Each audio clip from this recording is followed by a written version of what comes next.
네, 시청자 여러분 안녕하세요. 주상전화 주식상담 전화 한 주의 마지막인 금요일에 인사드립니다. 여러분들의 영희정 아나운서 권재은. 아나운서 김세영입니다. 네, 정말 날씨처럼 코스피, 코스닥도 오락가락한 것 같습니다. 어제는 코스닥 시작이 참 강했는데 맞아요. 오늘은 외국인과 기관의 순매수세가 강하게 들어오면서 오늘 코스피 지수가 1% 넘게 강하게 상승해줬습니다. 네, 오늘 테마주들도 널뛰는 하루였는데요. 이렇게 잘 가는 종목이 있지만 내 종목은 왜 안 가나 걱정이신 분들 오늘도 정말 많으실 것 같습니다. 그럴 때 저희한테 연락 주시면 되는데요. 지금 바로 연락 주셔야죠. 네, 전화번호 02-2000-4919번, 02-2000-4919번이고요.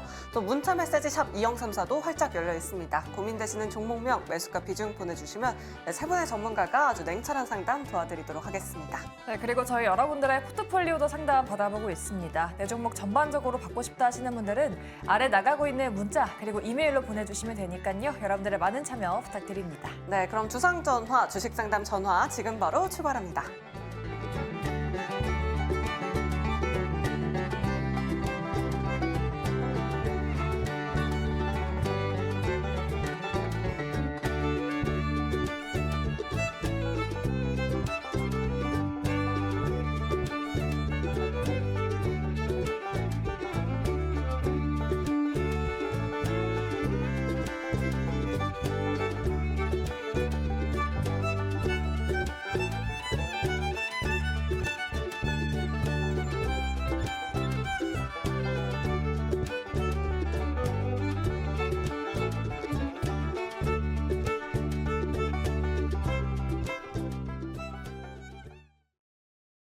네, 오늘 시장 핫했던 이슈들 살펴보는 하루장터 시간입니다. 오늘 여러분들의 고민 해결사가 되어주실 세 분 먼저 소개해드리도록 할게요. 네, 강호진 전문가, 손여로 팀장, 그리고 김시은 팀장님 나와 있습니다. 세 분 어서 오세요. 안녕하십니까? 안녕하십니까? 네, 그럼 바로 첫 번째 이슈부터 만나보도록 하겠습니다. 첫 번째로 짚어볼 섹터, 바로 저 PBR 섹터입니다. 장 마감하기 직전에 나온 이슈인데요. 기업 밸류업 대책이 26일에 발표가 된다고 합니다. 과연 코리아 디스카운트 해소될 수 있을지 정말 많은 투자자분들의 관심 받고 있는데요. 일단 현재까지 나온 내용으로는 기업들의 PBR, ROE 비교 공시가 이루어져야 하고요. 또 상장사들은 기업 가치 재고 계획을 게재해야 합니다. 그리고 우수 기업으로 선정된 기업의 지수를 추종하는 ETF 개발 계획도 밝혔었는데요. 예상되는 효과로는 자사주 매입, 소각이 또 굉장히 활발해지면서 개인 투자자분들을 위한 시장이 활성화될 걸로 전망하고 있고요. 또 코리아 디스카운트가 해제되면서 외국인 수급 유입 효과를 기대하고 있습니다. 사실 지난해부터 공매도 금지 조치 등 정부의 정책이 계속해서 쏟아져 나오고 있는데 과연 이번에도 또 효과가 있을지 세 분 통해서 팻말로 먼저 알아보도록 하겠습니다. 세 분 준비되셨으면 팻말 들어주시죠. 네, 올금정이 나왔습니다. 사실 26일에 발표가 된다고 하지만 이미 진작부터 한 2주 전부터 나온 이슈라 효과가 있을까 싶었는데 오늘 또 외국인이 저 PBR 섹터를 또 강하게 매수해 주더라고요. 손여로 팀장님께 한번 여쭤보도록 하겠습니다. 26일에 발표된다면 다음 주 5거래일 정도 시간이 있는 건데 다음 주에는 저 PBR 섹터 좀 주목해봐도 괜찮을까요? 네, 신규 종목 매매를 하더라도 기대 수익률을 조금 짧게 잡는 것이 좋을 것 같습니다. 일단 제가 긍정을 드린 이유는 시간적 여유가 일부 있다는 것과 그다음에 수급동이 굉장히 좋다라는 것을 좀 들어봤는데요. 누누이 좀 저 PBR 관련해서 말씀을 드렸지만 약 3주 전부터 부과를 받기 시작하면서 약 일주부터 일주 반까지는 정말 외국인과 기관의 사랑스러운 수급이 들어왔었습니다. 하지만 이번 주 초반부터 성장주가 간략간략하게 좀 이게 반격을 하면서 저 PBR 관련 종목들 단기적인 차익이 나왔습니다. 그래서 외국인과 기관도 이렇게 구체적으로 2월 말에 발표가 되겠거니 3월 말에 발표가 되겠거니 이렇게 기대를 했지만 정부 측에서 꾸준하게 다음 주에 일정을 구체하게 발표를 해주면서 일정주 관점으로 다시 한 번 더 수급이 들어오는 것 같습니다. 그래서 우리가 익히 알고 있는 현대차나 기아 그다음에 대표적인 금융주를 보더라도 외국인과 기관의 단기적인 차익 시연이 간혹 나왔던 것으로 확인됩니다. 근데 오늘은 깔끔하게 외국인과 기관의 순매수로 마감하는 모습 보여주었고 그런 부분들이 코스닥보다 코스피가 강하게 마감하는 모습을 보면서 아직도 이제 저 PBR 관련해서 매매를 해볼 것이 있겠다 이런 부분이 됩니다. 하지만 기대 수익률을 낮게 잡아야 되는 이유는 이런 관련 종목들이 바닥 대비해서 우리가 보통 이 주가라는 게 실적에 비례해서 움직이기 때문에 이런 금융주나 제조업들은 연간 실적 거의 10에서 15% 이상 변하지 않습니다. 근데 그 중에서도 주주 환원 정책을 하더라도 이 기업이 유보율이 10,000%, 15,000% 있다고 하더라도 이거를 한순간에 10,000%를 털리는 없다라고 판단을 하고 있고요. 그러면 점진적인 주주 환원 정책을 시도를 할 텐데 그렇기에는 이미 바닥 대비해서 많이 올라온 것이다라고 판단됩니다. 그래서 우리가 알만한 종목들이 바닥 대비 한 30에서 40% 올라왔었는데 저는 가만히 좀 보수적으로 본다고 하면은 이 기업들이 바닥 대비 한 20% 올라오는 것은 제 밸류에 맞게 올라왔다라고 판단되고 있고요.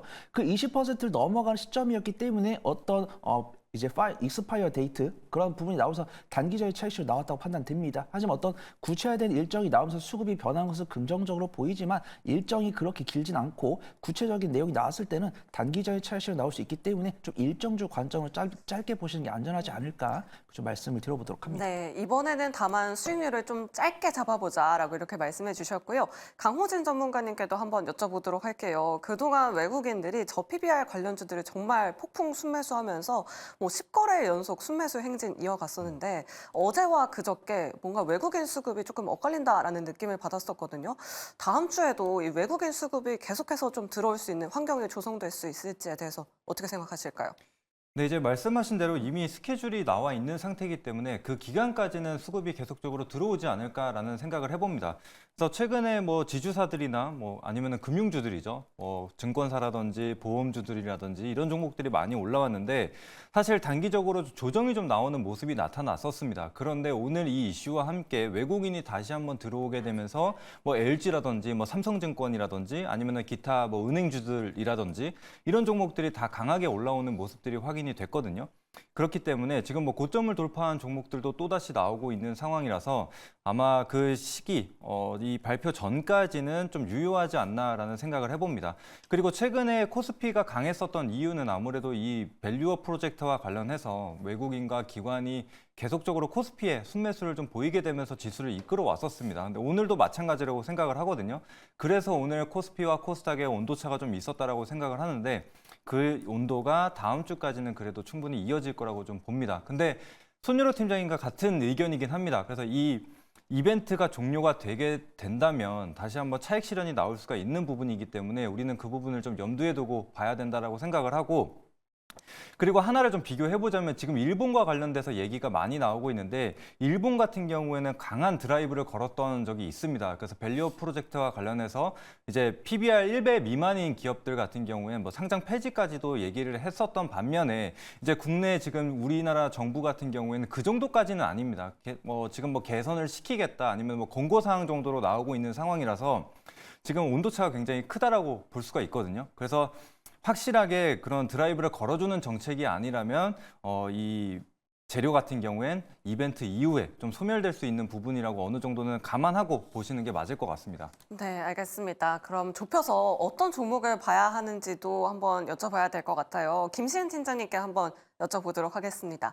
저PBR 관련주로 현대차가 오늘 오후장 들어서 좀 강하게 상승 탄력이 나왔고 손보사들, 은행주들 그리고 지주사들도 그동안 강하게 움직였었는데 갔던 종목들이 잘 갈지 아니면 또 새로운 종목들을 잘 찾아봐야 할지 팀장님 어떻게 보고 계실까요?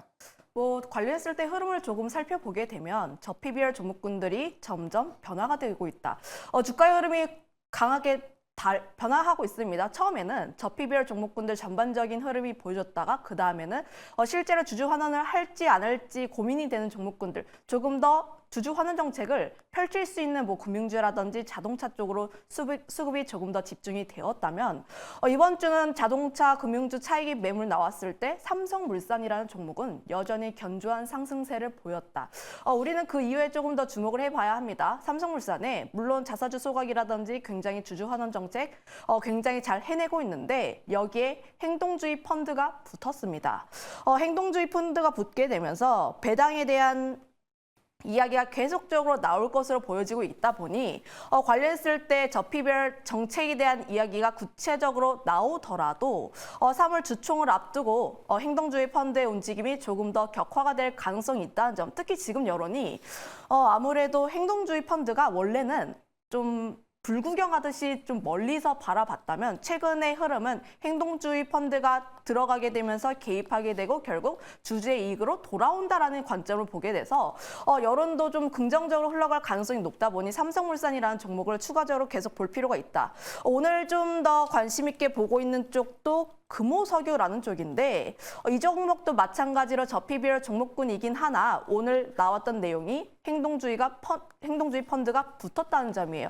실제로 뭐 경영권 분쟁에 대한 내용도 나와주고 있고 특히 뭐 조카의 난 이야기가 나오고 있는데 관련했을 때 자사주 전량 18%를 좀 소각을 해야 한다라는 이야기가 나와주고 있어서 이런 내용들 같은 경우는 추가적으로 좀 수급이 더 붙을 가능성이 높다 보니 지금 저PBR 종목군들 중에서 실제로 주주 환원 정책을 얼마나 더 추가적으로 하는지 여부를 한번 체크를 해보실 필요가 있고 두 번째로는 행동주의 펀드가 붙게 되면서 이 움직임이 얼마나 더 격화가 되는지 정도를 한번 체크를 해보시면 좋을 것 같습니다. 네, 알겠습니다. 지금 삼성물산 12거래 연속 외국인의 매수세가 들어오고 있고 금호석유 같은 종목들도 다시 한번 지켜보는 게 좋을 것 같다라고 이렇게 말씀해 주셨습니다. 자, 이렇게 저PBR 섹터 짚어봤고요. 다음으로는 반도체 섹터 한번 짚어보도록 하겠습니다. 국내 증시 반도체 투자하시는 분들 참 많으신 것 같은데요. 외국인 수급이 저PBR로 오늘 다시 옮겨가서 반도체 섹터로는 차익 물량이 나왔습니다. 특히나 뭐 HPSP 같은 종목이 오늘 큰 폭의 하락세를 그렸는데요. 과연 지금 저점 매수의 신호일지 다음 주 시장에서도 봐도 될지 긍정인지 부정인지 팻말로 먼저 알아보도록 할게요. 세 분 준비되셨으면 팻말 들어주시죠. 네, 올긍정 나왔습니다. 저PBR도 봐야 되고 반도체도 봐야 하고 참 봐야 할 것들이 참 많은 것 같은데 엔비디아가 전일장에도 하락으로 전환을 했고 다음 주에 엔비디아 실적 발표가 있어서 그런지 지금 눈치 보기 장세가 이어지고 있는 것 같아요. 손여로 팀장님, 지금 오늘 무너진 이 반도체 섹터 어떻게 좀 대응을 해봐야 될까요? 감히 반도체한테 무너졌다라고 표현할 수 있을까요? 그다음에 2024년 시장을 두고서 과연 반도체를 빼고 논할 수 있을까 싶습니다. 일단 실적에 대한 가시화가 나오고 있고 뉴욕의 엔비디아 같은 전반 기업들은 꾸준한 실적이 나오고 있고요. 실적이 나온다는 반증은 주가가 쉬지 않고 오르고 있음에도 불구하고 주가 수익 비율, 퍼가 낮아지고 있다는 부분입니다. 엔비디아 같은 경우는 실적이 개선되기 전까지는 퍼가 400이 넘었었습니다. 하지만 실적이 발표가 되면서 이제 80까지 떨어졌고요. 그다음에 MS 같은 경우도 35 정도. 생각보다 이렇게 말씀드리면 놀라신 분들 계시더라고요. 아니, 엔비디아가 퍼가 80밖에 안 돼? MS가 퍼가 35밖에 안 돼? 삼성전자랑 SK하이닉스도 이제 예전에 2019년, 2020년에는 퍼가 6에서 7 정도였습니다. 근데 지금 적자 나온 다음에 이제 분기 실적이 개선되면서 12개월 선행퍼가 25 정도 됩니다. 근데 이런 것들이 만약에 반도체가 단순하게 그냥 재고 관리만 해가지고 실적이 개선되는 것이다 라고 하면 좀 아쉽겠지만 전반 기업인 엔비디아랑 MS가 앞으로 갖고 올 청사진이 너무나도 크기 때문에 좀 긍정적으로 보고 있다고 판단되고 있고요. 지금 우리가 딱 이름을 말했을 때 알만한 반도체 관련 종목들은 딱 종목명을 딱 지웠을 때 조금 무섭긴 합니다. 이제 어떤 횡보를 거치면서도 상승할 때 한 번 상승할 때 20% 30% 상승하는 부분이고 이러한 상승이 개인 투자분들이 아닌 외국인과 기관에 의한 순매수이기 때문에 충분히 좀 공략할 수 있다고 판단됩니다. 시장이 이기는 종목 없다고 과연 반도체 관련 종목들이 과연 하루도 쉬지 않고 오를 수 있을까요? 분명히 반도체 관련 뉴스가 매일매일 나오고 있지만 그 안에서도 초전도체나 저PBR이나 2차전지 관련 뉴스가 나왔을 때는 당연히 주변 눈이 가게 되어 있습니다. 그러면 그때는 2차전지나 초전도체, 저PBR 매매를 하더라도 이런 엔비디아 같은 굵직굵직한 기업들의 실적 발표를 앞두고 있다고 하면은 다시 한 번 더 수급이 갈 수 있다고 하는데요.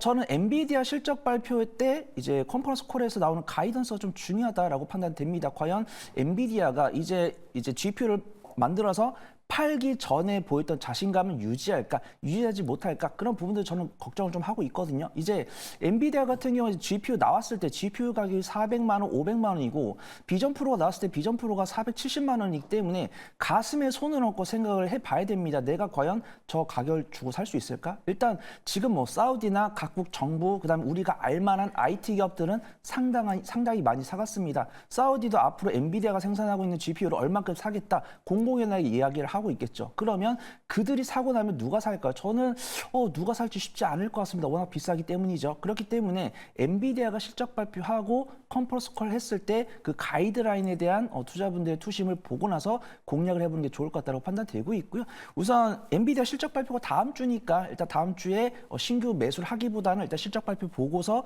가이드라인 보고서 매수 여부 결정한 다음에 매수 여부 결정한 다음에 기대 수익률은 투자분들 반응 보고 결정하는 게 안전할 것 같습니다. 네, 알겠습니다. 역시나 이 엔비디아의 실적 발표가 참 중요할 것 같습니다.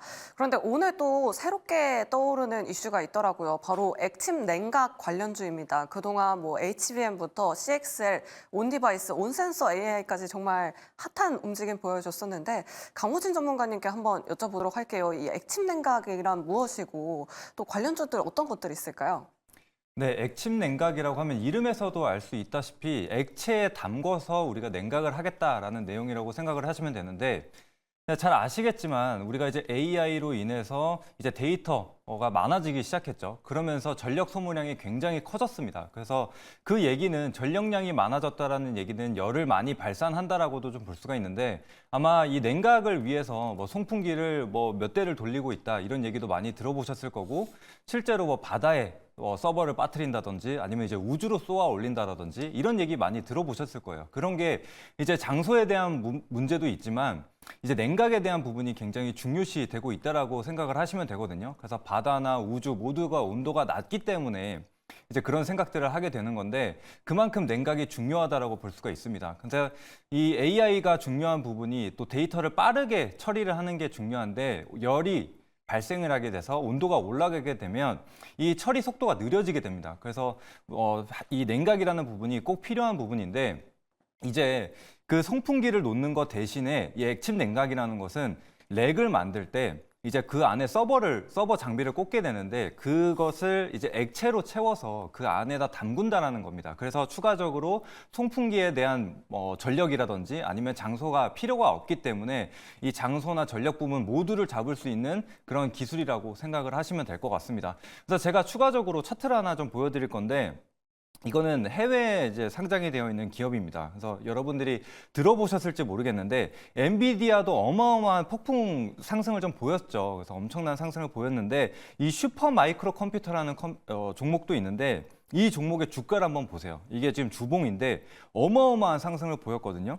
그래서 22년도만 하더라도 30불에 머무르던 주가가 오늘 기준으로 1000불에 달하는 그런 상승을 좀 보여주고 있습니다. 그래서 이 기업 같은 경우에도 이제 서버나 데이터 센터를 구축하는 기업이기도 한데 이 냉각 시스템, 이 액침 냉각과 관련된 기업이기도 합니다. 그래서 이런 폭풍 성장을 좀 보여주고 있는 상황이라고 생각을 해주시면 될 것 같고, 그다음에 이제 추가적으로 국내에는 이제 GST라는 기업이 가장 먼저 상승을 좀 보여주고 있습니다. 그래서 최근에는 고가를 경신하면서 상승 랠리를 이어가고 있는 상황인데 단기적인 조정은 좀 나와주고 있습니다. 그런데 최근 거래량을 보시게 되면 이전에 발생했던 거래량과 비교가 안 될 만큼 많이 발생을 했죠. 그만큼 시장에서 이제 막 수급이 들어오기 시작했다라고 볼 수가 있기 때문에, 그리고 액침 냉각이라는 재료가 이제 막 부각이 됐기 때문에 충분히 관심을 둬도 된다라고 생각을 하고요.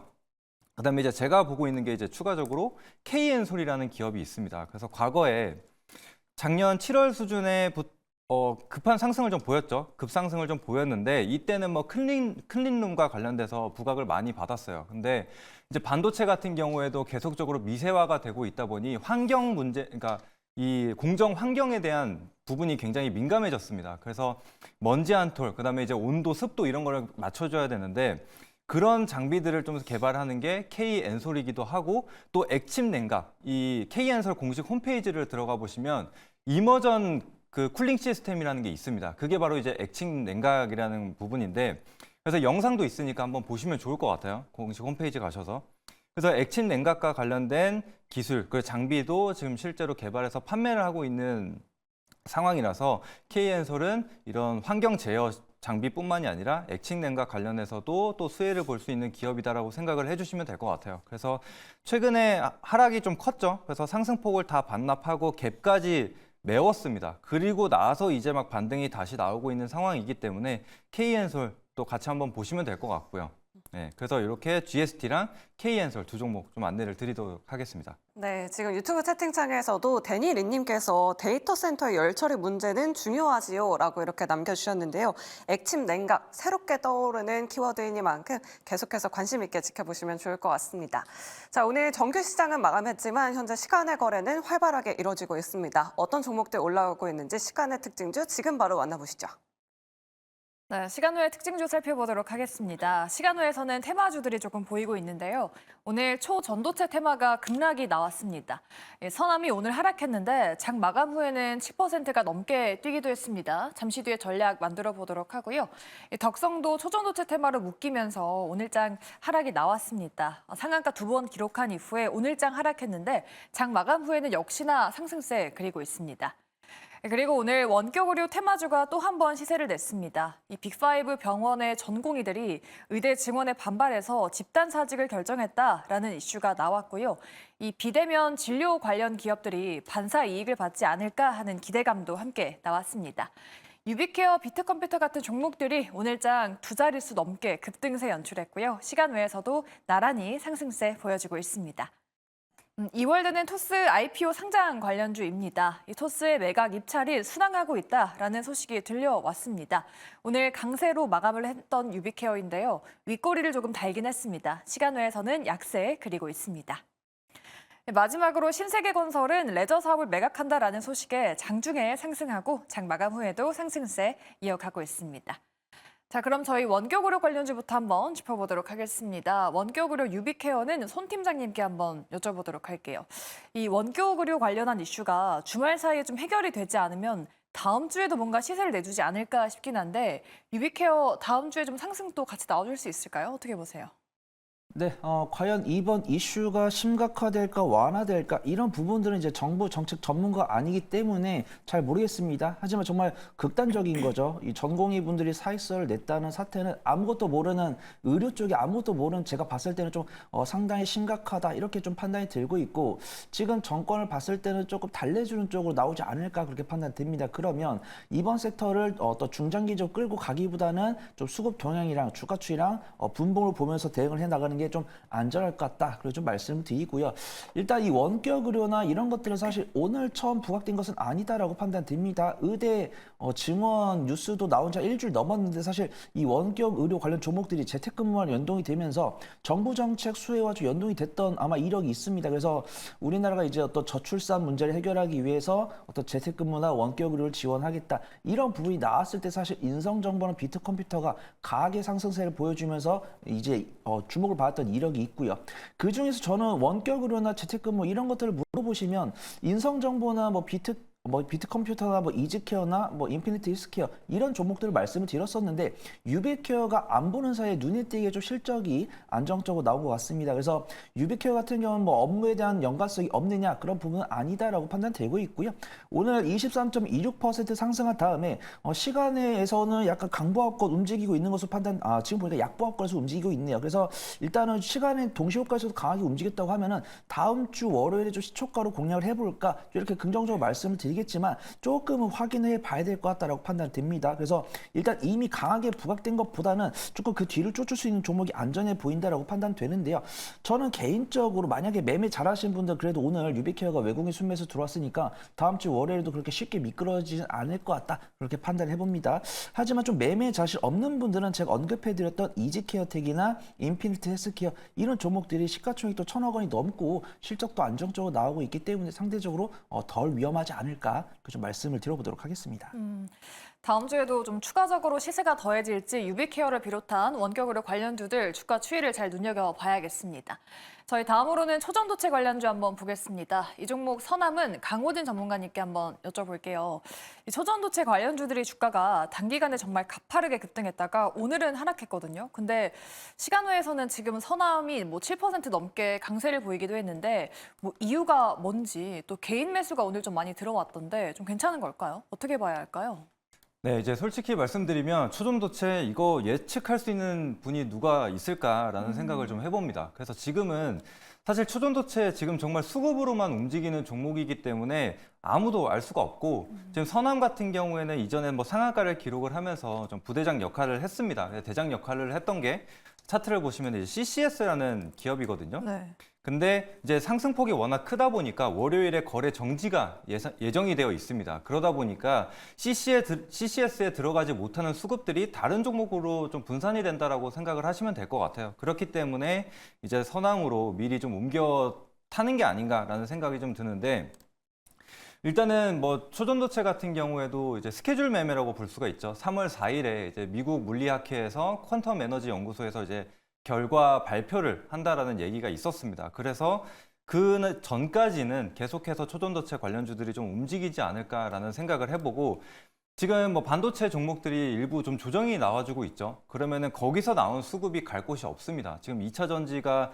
그렇게 강한 흐름을 보여주는 게 아니기 때문에, 그러면은 그 수급들은 결국에 로봇 아니면 뭐 초전도체 이런 종목들로 들어갈 수밖에 없다라고 생각을 하거든요. 그래서 이런 시장의 순환매 구조를 좀 봤을 때 당분간은 초전도체 관련돼서 변동성이 굉장히 클 것이다라고 좀 보여집니다. 근데 이제 한 가지 연두를 해야 될 것은, 이전에도 초전도체 관련해서 엄청난 상승을 보이고 또 그 이후에 엄청난 하락을 보이기도 했습니다. 그래서 이 초전도체 물질이 아니다라는 소식과 함께 바로 하한가를 직행을 했는데, 지금도 마찬가지예요. 결과에 따라서 바로 하한가를 가도 이상하지 않은 자리입니다. 그렇기 때문에 여러분들이 정말 뭐 트레이딩 관점, 뭐 스캘핑에 정말 자신이 있으시다면 접근을 할 수 있겠지만, 이거를 내가 선뜻 예측해서 접근을 하겠다라고 하는 것은 좀 맞지 않은 투자 방법이라고 생각을 합니다. 그래서 여러분들이 그런 점들을 좀 유념하셔가지고 접근하시는 걸 권장드리도록 하겠습니다.